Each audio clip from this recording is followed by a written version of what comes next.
आज राष्ट्रिय सुरक्षित गर्भपतन सेवा दिवस मनाइँदै 42% महिलाले मात्र सुरक्षित सेवा लिइरहेको तथ्याङ्क, दाङमा आफ्नै अस्पताल बनाउने पहिलो गाउँपालिका बंगलाचुली भवन निर्माण अन्तिम चरणमा, कोरोना नियन्त्रण तथा रोकथामका लागि गरिएका प्रयासले 80% अन्य रोग नियन्त्रणमा आएको स्वास्थ्य कार्यालय दाङका प्रमुख शाहीको दाबी। कोरोना महामारी रोक्न राजनीतिक प्रतिबद्धता आवश्यक रहेको भनाए। स्थानीय तहका न्यायिक समिति पदाधिकारी र कर्मचारीका लागि विवाद कायमै रहेकाले केही समय विद्यालय खोल्नु भन्दा वैकल्पिक सिकाइ प्रणालीलाई प्राथमिकता दिन शिक्षा मन्त्री पोखरेलको आग्रह। कोरोना भाइरस विरुद्धको प्रभावकारी खोप विकास हुन पहिले 20 लाख मानिसको ज्यान जान सक्ने WHO को चेतावनी। अबको 4 वर्षपछि चन्द्रमाको सतहमा पहिलो पटक महिला पुग्ने योजना सार्वजनिक। र युएईमा जारी 13औं संस्करणको Indian Premier league IPL T20 क्रिकेटमा आज कोलकाता नाइट राइडर्स र सनराइजर्स हैदराबाद बीच प्रतिस्पर्धा हुँदै। नमस्कार, इन्द्रेणी समाचारमा सहकर्मी कल्पनासँगै म छविको तपाईलाई हार्दिक स्वागत छ। इन्द्रेणी समाचार इन्द्रेणी FM को स्टुडियो 92.4 मेगाहर्जबाट अहिले प्रसारण भइरहेको छ। तपाई हामीलाई इन्द्रेणी FM 92.4 मेगाहर्ज, इन्टरनेटमा indrenifm.com.np र मोबाइल एप्लिकेसनबाट संसारभर एकैसाथ सुनिराख्नु भएको छ। यस्तै सामाजिक सञ्जालबाट पनि एकैसाथ हामीलाई सुन्न सक्नुहुन्छ। दाङ देउखुरीको गडुवामा रहेको रेडियो साझा आवाज 88.3 मेगाहर्जबाट पनि प्रत्यक्ष हामीलाई सुनिरहँदा अहिलेसम्मको समाचारको सिलसिला प्रारम्भ गरौं। अब मुख्य प्रसंगबाट। इन्द्रेणी समाचारमा प्रमुख समाचार विस्तार गर्नुभन्दा पहिले प्रधानमन्त्री केपी शर्मा ओली मन्त्रीमण्डल पुनर्गठनको अन्तिम तयारीमा जुट्नु भएको सम्बन्धी विशेष समाचार। प्रधानमन्त्री केपी शर्मा ओली मन्त्रीमण्डल पुनर्गठनको अन्तिम तयारीमा जुट्नु भएको छ। सत्तारूढ नेपाल कम्युनिस्ट पार्टी नेकपा अध्यक्ष समेत रहनुभएका उहाँले मन्त्रीमण्डल पुनर्गठन बारे अर्का अध्यक्ष पुष्पकमल दाहालसँग निरन्तर छलफल गरिराख्नु भएको छ। पार्टीले दुई अध्यक्षलाई मन्त्रीमण्डल पुनर्गठनको जिम्मेवारी दिइसकेकाले उहाँहरू छलफलमा बढी केन्द्रित हुनु भएको छ। यसबारे पार्टीले दुई अध्यक्षलाई जिम्मा लगाइसकेकाले उहाँहरूको सहमति अनुसार नै मन्त्रीमण्डल पुनर्गठनको जिम्मा दिइएको छ। प्रधानमन्त्री निवास बालुवाटारमा बिहीबार झण्डै 3 घण्टा छलफलमा जुट्नुभएका दुई अध्यक्षको भेटघाट अहिले निकै बाक्लिएको छ। अध्यक्ष दाहालका अनुसार मन्त्रीमण्डल पुनर्गठन बारे केही दिनदेखि निरन्तर छलफल केन्द्रित रहेकाले यसको अन्तिम निर्णय भने अझै भइ नसकेको बताइएको छ। मन्त्रीमण्डल पुनर्गठनमा को नयाँ मन्त्री बन्ने बारेमा पनि बृहत छलफल केन्द्रित भएको छ। मन्त्रीमण्डल पुनर्गठनको मापदण्डबारे दुई अध्यक्षबीच छलफल भइरहे पनि कसलाई नियुक्त गर्ने र कसलाई विदाय गर्ने भन्ने बारेमा सहमति जुट्न नसक्दा केही लम्बिएको हो। गएको आइतबारको सचिवालय बैठकमा मन्त्रीमण्डल पुनर्गठन गरेर सरकारले थप प्रभावकारी बनाउने बारे प्रस्ताव पेश भएसँगै नेकपाले यसको सहमति जुटाउने जिम्मेवारी दुई अध्यक्षलाई प्रदान गरेको छ। सचिवालय बैठकले पार्टी एकतालाई मजबुत बनाउन 10 दिनभित्र पार्टीको सांगठनिक कार्ययोजना पेश गर्न पनि दुई अध्यक्ष र महासचिवलाई जिम्मा प्रदान गरेको थियो। उहाँहरू बीच सबै मन्त्री फेर्ने र 2 वर्ष पूरा भएकालाई हटाउने र बाँकी राख्ने तथा राम्रा काम गरेकालाई राख्दै अरूलाई फेरबदल गर्ने भन्ने विकल्पमा छलफल केन्द्रित भइरहेको छ। अध्यक्ष दाहाल, वरिष्ठ नेता माधव कुमार नेपाल, झलनाथ खनाल 2 वर्षको कार्यकाल पूरा गरेका सबै मन्त्री फेरबदल गर्ने पक्षमा हुनुहुन्छ भने प्रधानमन्त्री ओली यही भित्रमा पनि छलफल गर्नुपर्ने भएपछि छलफल लम्बिँदै गएको बताइएको छ।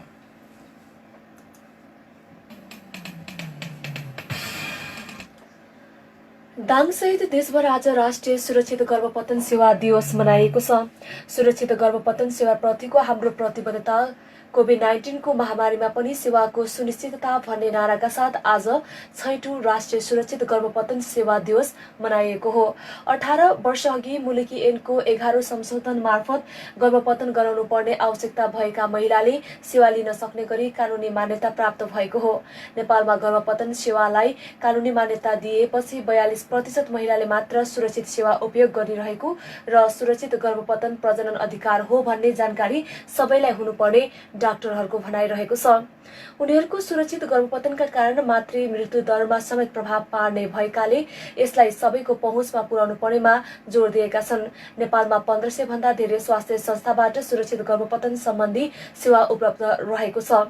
महिलाले नचाहेको 12 हप्तासम्मका र भ्रूणमा खराबी वा बाँच्न नसक्ने लगायत वंशानुगत रोग आउने सम्भावना भएमा बलात्कार तथा हाडनाता गरिनेका 18 हप्तासम्मका गर्भपतन गराउन पाउने सुरक्षित मातृत्व तथा प्रजनन स्वास्थ्य अधिकार ऐन 2075 मा व्यवस्था रहेको छ। चैत्र 11 गते यता कोरोनाको संकट देशव्यापी भएपछि लकडाउन तथा निषेधाज्ञा भयो। लकडाउन यता देशका विभिन्न जिल्लामा कोरोना संक्रमितको संख्या उल्लेख्य भए। तर 6 महिना बित्नै लाग्दा कोरोनाको संकट थप गहिरिन नदिन विभिन्न प्रयास भएपछि अहिले आवश्यकता र औचित्यका आधारमा दाङसे देशका विभिन्न जिल्लाहरूमा निषेधाज्ञा खुकुलो पारिएको छ। अहिले पनि समुदाय स्तरमा कोरोनाको संक्रमण गहिरिन थालेपछि विभिन्न खालका प्रयासहरू भइरहेका छन्। तर स्वास्थ्य कार्यालय दाङले कोरोना न्यूनीकरणका लागि लान्छना र भेदभाव अझै पनि प्रमुख कारकका रूपमा रहेको औल्याएको छ। स्वास्थ्य कार्यालय दाङका प्रमुख अंगद बहादुर शाहीले रेडियो इन्द्रेणीसँग कुरा गर्ने हुँदै सबै न्यूनीकरण गरी सहज वातावरण बनाउन राजनैतिक प्रतिबद्धता सबैभन्दा जरुरी रहेको औल्याउनु भएको छ।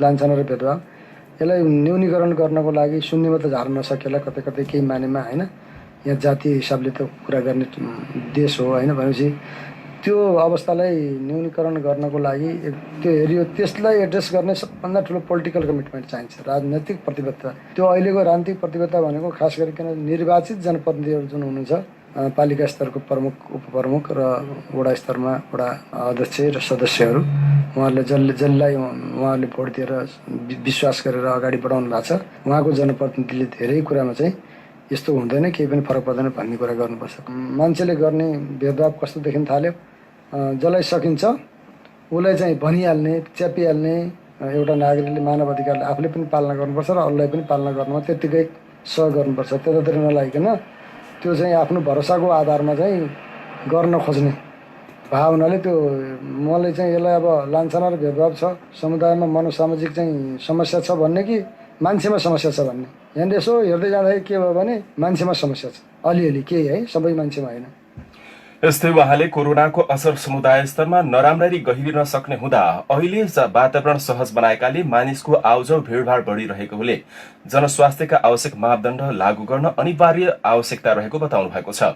तर यस विषयमा नागरिकले चासो नदिँदा कोरोनाको संकट अझ गहिरिन सक्ने भन्दै आवश्यक जनस्वास्थ्यका मापदण्ड अवलम्बन गर्न जरुरी रहेको औल्याउनुभयो।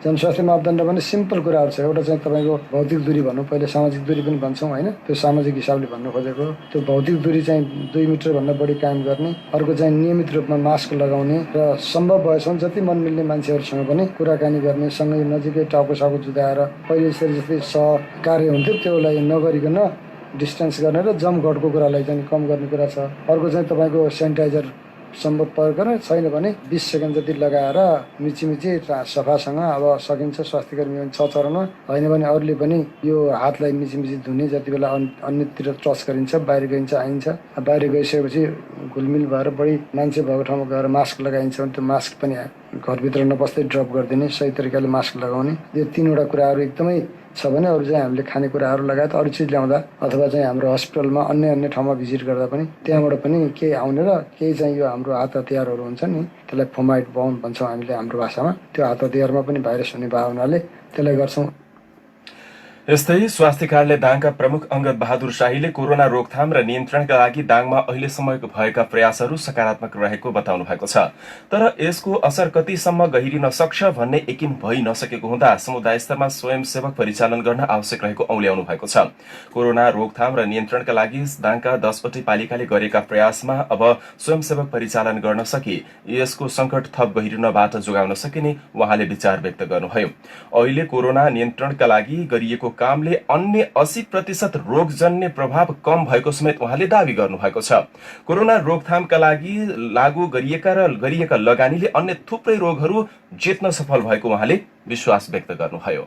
जनस्वास्थ्यको मापदण्ड अहिले लागू गर्दाखेरि धेरै पहिले यो सिजनमा थुप्रै मान्छेहरूलाई ज्वरो आउने, थुप्रै बिरामी हुने, कतिलाई टाइफाइड हुने गर्थ्यो नि। यो अहिले कोरोनालाई नियन्त्रण गर्नको लागि गरेका उपायहरूले अरू थुप्रै रोगहरूलाई चाहिँ हामीले जितेका छौँ राम्रोसँग। त्यो क्षेत्रको अहिले कोरोनाले लगानी खायो भन्ने पनि अवस्था खासै केही छैन कि, त्यो क्षेत्रमा खर्च भएको छैन। मान्छेहरू बिरामी सधैँ हात धुन्छन्, सधैँ राम्रोसँग स्वस्थ हुन्छन्, मास्क लगाउँछन्, बाहिर धुलोमुलो खाँदैनन्। तपाईँ त्यो चेस्ट इन्फेक्सन लगायत थुप्रै बिरामी त कम भइगयो त, 80% जस्तै झरेको छ तल। अरू रोगहरू भने त्यो रोग धेरै तल झरिसकेपछि अरू चाहिँ नसर्ने खालको रोग पनि हुन्न कि, सर्ने रोगहरू तल झरेपछि। त्यसैले गर्दाखेरि कोरोनामा धेरै चाहिँ हामी बर्बादै भएको छौँ भनेर चाहिँ सोच्नु हुँदैन। स्वास्थ्य कार्यालय दाङले दाङका 10वटै पालिकाहरूसँगको आवश्यक समन्वयमा स्वास्थ्य सचेतना लगायतका विभिन्न कार्यक्रम गर्दै आएको बताएको छ। कोरोना रोकथामका लागि अहिले भइरहेका प्रयासलाई अब आगामी दिनमा रणनीतिक योजना बनाएर जिल्लालाई कोरोना मुक्त बनाउने गरी अभ्यास थालनी गर्नका लागि नीतिगत प्रयास भइरहेको पनि उहाँले जानकारी गराउनुभयो। दाङमा 5 किलो लागु औषध अफिम सहित रोल्पाका 2 जना पक्राउ पर्नु भएको छ। जिल्लाको तुलसीपुर उपमहानगरपालिका वडा नम्बर 6 बाट रोल्पा साबिक थबाङ गाविस वडा नम्बर 5 बस्ने वर्ष 46 का कर्म कुमार बुढा र उहाँकी श्रीमती वर्ष 46 की राजकुमारी रोका पक्राउ परेको प्रहरीले जनाएको छ। उहाँहरूलाई विशेष सूचनाको आधारमा जिल्ला प्रहरी कार्यालयबाट खटिएको प्रहरी टोलीले चेक जाँच गर्ने क्रममा हिजो करिब 7:30 बजे पक्राउ गरेको जिल्ला प्रहरी कार्यालय दाङका प्रहरी नायब उपरीक्षक सुमित खड्काले जानकारी दिनुभएको छ। अहिले उहाँहरूलाई लागु औषध मुद्दा शीर्षकमा मुद्दा दर्ता गरी थप अनुसन्धान भइरहेको खड्काले बताउनु भएको छ। दाङको बंगलाचोली गाउँपालिकाले 25 शैय्याको अस्पताल भवन निर्माणको कार्य अन्तिम चरणमा पुगेको बताएको छ। गाउँपालिकाले स्वास्थ्य सुरक्षालाई थप सरल, सहज र व्यवस्थित बनाउन 25 शैय्याको अस्पताल निर्माण कार्य अन्तिम चरणमा पुर्याएको बताएको छ। देशभरका 753वटा स्थानीय तहहरूमा गाउँपालिका स्तरीय अस्पताल बनाउने सरकारको नीति भए अनुरूप 15 शैय्याको अस्पताल बनाउने भनिए पनि बंगलाचोली गाउँपालिकाले हाल थप 10 शैय्या थपेर 25 शैय्याको भवन सबैभन्दा पहिले निर्माण कार्य अन्तिम चरणमा पुर्याएको बंगलाचोली गाउँपालिका अध्यक्ष भक्त बहादुर ओलीले जानकारी गराउनुभयो। अस्पतालको भवन निर्माणका लागि केन्द्र सरकारको 75% अनुदान र 25% सम्बन्धित स्थानीय तहको बजेटमा 25 शैय्याको अस्पताल निर्माण कार्य अन्तिम चरणमा पुगेको उहाँको भनाइ छ। आम स्थानीय बासिन्दालाई स्वास्थ्यमा प्रत्यक्ष लाभान्वित सहित स्वास्थ्य निकायलाई थप उचित व्यवस्थापन गर्न बनाइएको 25 शैय्याको अस्पताल भवन पालिकाको कमिरे चौरमा 6 करोडको लगानीमा निर्माण भइरहेको र अबको 2 महिनामा रंग रोगन सहित कार्य सम्पन्न गरी मंसिर महिनामा उद्घाटन कार्य गरी सुचारू गरिने उहाँको योजना रहेको उहाँले बताउनुभयो।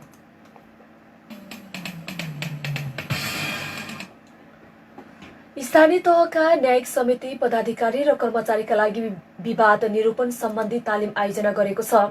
USAID को साझेदारी संघीयता सहयोग कार्यक्रम अन्तर्गत सुदूरपश्चिम प्रदेश अन्तर्गतका 7वटा स्थानीय तह र प्रदेश नम्बर 5 अन्तर्गतका घोराई, तुलसीपुर र दङ्गीशरण गरी 10वटा स्थानीय तहका कार्यक्रम आयोजना गरिएको थियो। अनलाइन विधिबाट सञ्चालन गरिएको कार्यक्रममा तुलसीपुर उपमहानगरपालिकाबाट न्याय समिति संयोजक एवं नगर उपप्रमुख माया शर्मा, सदस्य जानका रेग्मी, एमुना परियार र न्याय समितिमा कार्यरत कर्मचारी हुमबहादुर विकल लगायतको सहभागिता रहेको थियो। परियोजनाले लकडाउनकै समयमा न्याय समितिले विवाद निरूपणका सन्दर्भमा गरिरहेका अभ्यास, सिकाइ र चुनौतीहरू जस्ता विषयमा न्याय समितिका पदाधिकारी, कर्मचारी, मेलमिलापकर्ता, सेवाग्राही लगायतका व्यक्तिहरूसँग विभिन्न प्रश्नावलीहरू बनाई अध्ययन गरेको थियो। अध्ययनको क्रममा प्राप्त निष्कर्षका आधारमा समितिका लागि पूर्णता जगी होस् भन्ने उद्देश्यका साथ तालिमको आयोजना गरेको थियो। कार्यक्रमको सजीकरण वरिष्ठ अधिवक्ता कुमार शर्मा आचार्य, अधिवक्ता अनिता न्यौपाने थपलिया र परियोजनाका नीति तथा अनुसन्धान प्रमुख अधिवक्ता राजेश हमाल लगायतले गर्नुभएको थियो। बीपी कोइराला युवा नेतृत्व विकास मञ्च क्षेत्र नम्बर 2 ले आज घोराही उपमहानगरपालिकाभित्र रहेका प्रहरी बेटमा मास्क वितरण गरेको छ।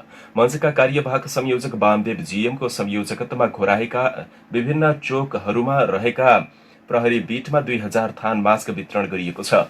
दैनिक फ्रन्ट लाइनमा खटिने सुरक्षाकर्मीको स्वास्थ्य सुरक्षाका लागि सहयोग पुगोस् भन्ने उद्देश्यका साथ मास्क हस्तान्तरण गरिएको संयोजक जीएमले बताउनुभयो। मास्कसँगै सेनिटाइजर पनि हस्तान्तरणको तयारी गरेको मञ्चले बताएको छ। मास्क वितरण कार्यक्रममा मञ्चका कोषाध्यक्ष भुवन केसी, सचिव दर्शना कार्की लगायत सहभागी रहनुभएको थियो। आवश्यक समन्वय र सहकारीका साथ अन्य क्षेत्रमा पनि मास्क लगायत सेनिटाइजर सहयोग गर्ने मञ्चले बताएको छ।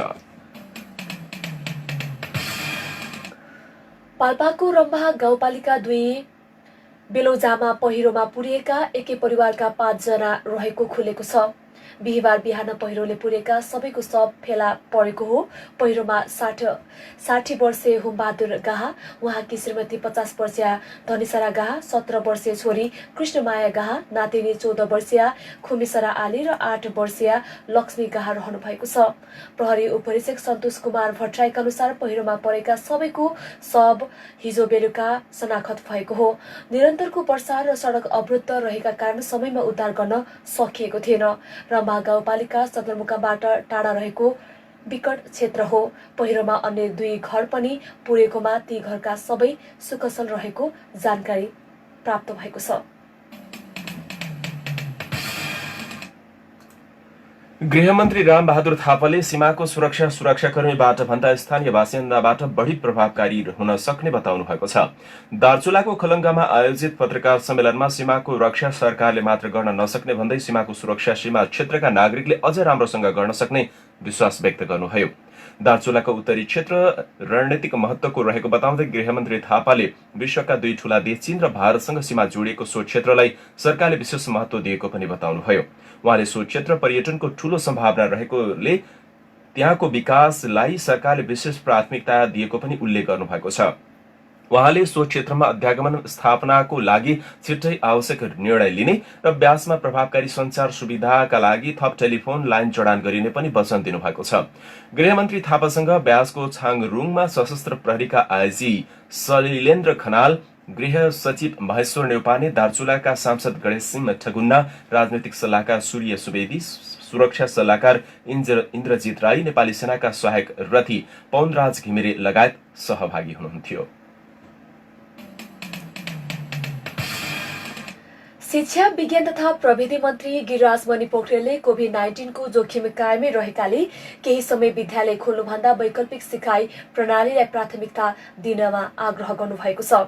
शिक्षा पत्रकार समाजले आज आयोजना गरेको वैकल्पिक सिकाइको कार्यान्वयनमा सञ्चार माध्यमको भूमिका विषयक भर्चुअल छलफलमा शिक्षालयमा संक्रमण देखिएमा त्यसलाई नियन्त्रण गर्न कठिन हुने भएकाले हाललाई सूचना, सञ्चार र प्रविधिको प्रयोगमा आधारित वैकल्पिक प्रणालीमा जोड दिन आग्रह गर्नुभएको छ। मन्त्री पोखरेलले न्यूनतम सिकाइको सुनिश्चितताका लागि सरकारले आकस्मिक कार्ययोजना ल्याई यही असोजको पहिलो साताबाट कार्यान्वयन सुरु गरिसकेकाले सबै स्थानीय तहका सम्बन्धित विद्यालयमा शिक्षकहरूलाई अनिवार्य पुग्नका लागि निर्देशन गरेको छ। उहाँले शिक्षक, अभिभावक र विद्यार्थीको सम्पर्क स्थापितका लागि सामुदायिक विद्यालयमा निशुल्क र निजी विद्यालयमा सहुलियत रूपमा क्लोज युनिट ग्रुप CUG-मा आबद्ध गराई सञ्चार सहजता बढाइएको बताउनु भएको छ। कतिपय जिल्लाका विद्यालयले अहिले सामाजिक दूरी कायम गरी प्रत्यक्ष सिकाइ पनि आरम्भ गरिसकेका छन्। अब कोरोना सम्बन्धी समाचार। नेपालमा बितेको पछिल्लो 24 घण्टामा थप 1207 नयाँ कोरोना संक्रमित थपिएका छन्। 10,019 जनाको PCR परीक्षण गर्दा 1207 नयाँ कोरोना संक्रमित थपिएका स्वास्थ्य तथा जनसंख्या मन्त्रालयका प्रवक्ता डाक्टर जागेश्वर गौतमले जानकारी गराउनुभयो। यो सँगै नेपालमा कुल कोरोना संक्रमितको संख्या अब 71,821 पुगेको छ। यस्तै 24 घण्टाको पछिल्लो तथ्याङ्क अनुसार 1,147 कोरोना संक्रमित निको भई घर फर्किएका छन्। यो सँगै हालसम्म कोरोना जित्नेको संख्या 53,013 पुगेको छ।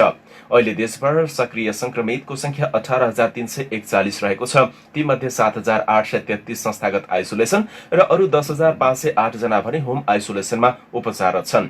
यस्तै पछिल्लो 24 घण्टामा थप 8 जनाको कोरोना संक्रमणबाट मृत्यु भएको छ। यो सँगै नेपालमा कोरोना संक्रमणबाट मृत्यु हुनेको संख्या 467 पुगेको छ। उता सल्यानमा हिजोदेखि लागू हुने गरी पुनः निषेधाज्ञा जारी गरेको छ। जिल्लामा कोरोना भाइरसका संक्रमितको संख्या बढ्दै गएको भन्दै त्यो रोकथाम तथा नियन्त्रण गर्न निषेधाज्ञा जारी गर्नु परेको प्रमुख जिल्लाधिकारी हेमराज तामाङले जानकारी दिनुभएको छ। अनिश्चितकालीन निषेधाज्ञा जिल्लाभर लागू हुने स्थानीय प्रमुख जिल्लाधिकारी तामाङले बताउनु भएको छ। निषेधाज्ञा जारी भएसँगै खुल्ला स्थानमा मानिसहरू भेला हुन, सभा सम्मेलन गर्न तथा शैक्षिक संस्था सञ्चालन गर्न पनि पाइने छैन। इन्द्रेणी समाचारमा अब अन्तर्राष्ट्रिय समाचार। कोरोना भाइरस विरुद्धको प्रभावकारी खोप विकास हुनु पहिले यसको संक्रमणबाट विश्वभर 20 लाख नागरिकको ज्यान जान सक्ने विश्व स्वास्थ्य संगठन WHO ले चेतावनी दिएको छ। WHO का आपतकालीन सेवा प्रमुख डाक्टर माइक रायनले मिडिया ब्रिफिङका क्रममा सो चेतावनी दिनुभएको हो। हालसम्म करिब 10 लाख कोरोना संक्रमितको अहिलेसम्म मृत्यु भएको छ। जोन्स हपिङ्स विश्वविद्यालयका अनुसार गत वर्षको अन्त्यमा चीनको वुहानबाट पहिलो पटक भाइरसको पहिचान भए यता 9,87,775 जना संक्रमितको ज्यान गइसकेको छ। यस्तै विश्वभर 3,24,77,000 बराबर संक्रमित भइसकेका छन्। अबको 4 वर्षपछि पहिलो पटक चन्द्रमाको सतहमा महिला पुग्ने सम्भावना देखिएको छ।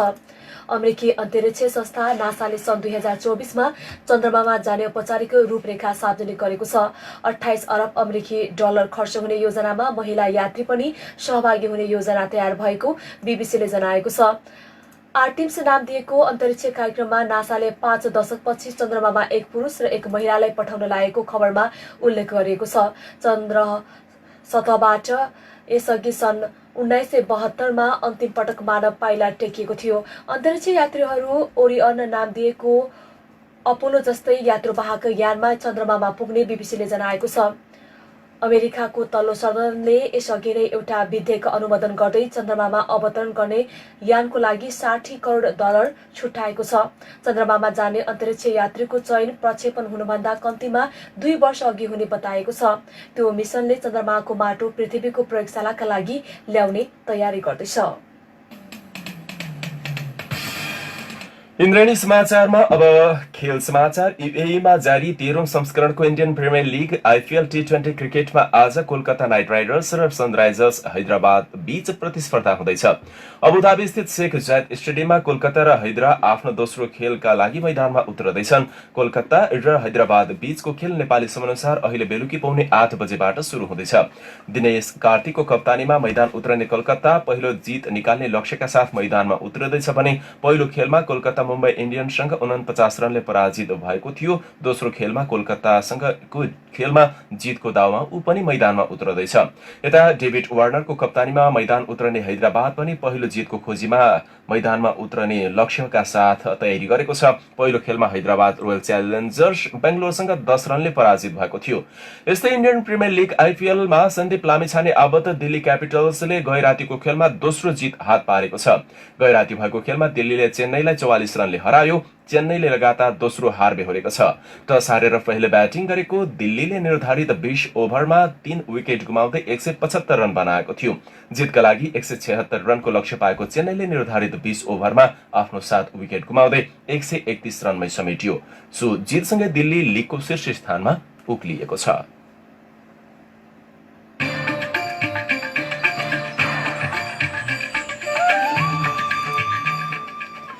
यिनै देश विदेश खेल समाचारका साथ हामी इन्द्रेणी समाचारको अन्त्यमा छौं। जाँदा जाँदै प्रमुख समाचार शीर्षक फेरि एकपटक। आज राष्ट्रिय सुरक्षित गर्भपतन सेवा दिवस मनाइदै 42% महिलाले मात्र सुरक्षित सेवा लिइरहेको तथ्याङ्क। दाङमा आफ्नै अस्पताल बनाउने पहिलो गाउँपालिका। बंगलाचोलीमा भवन निर्माण अन्तिम चरणमा। कोरोना नियन्त्रण तथा रोकथामका लागि गरिएका प्रयासले 80% अन्य रोग नियन्त्रणमा आएको स्वास्थ्य कार्यालय दाङका प्रमुख शाहीको दाबी। कोरोना महामारी रोक्न राजनीतिक प्रतिबद्धता आवश्यक रहेको भनाई। स्थानीय तहका न्यायिक समिति पदाधिकारी र कर्मचारीका लागि विवाद निरूपण सम्बन्धी तुलसीपुरमा तालिम आयोजना।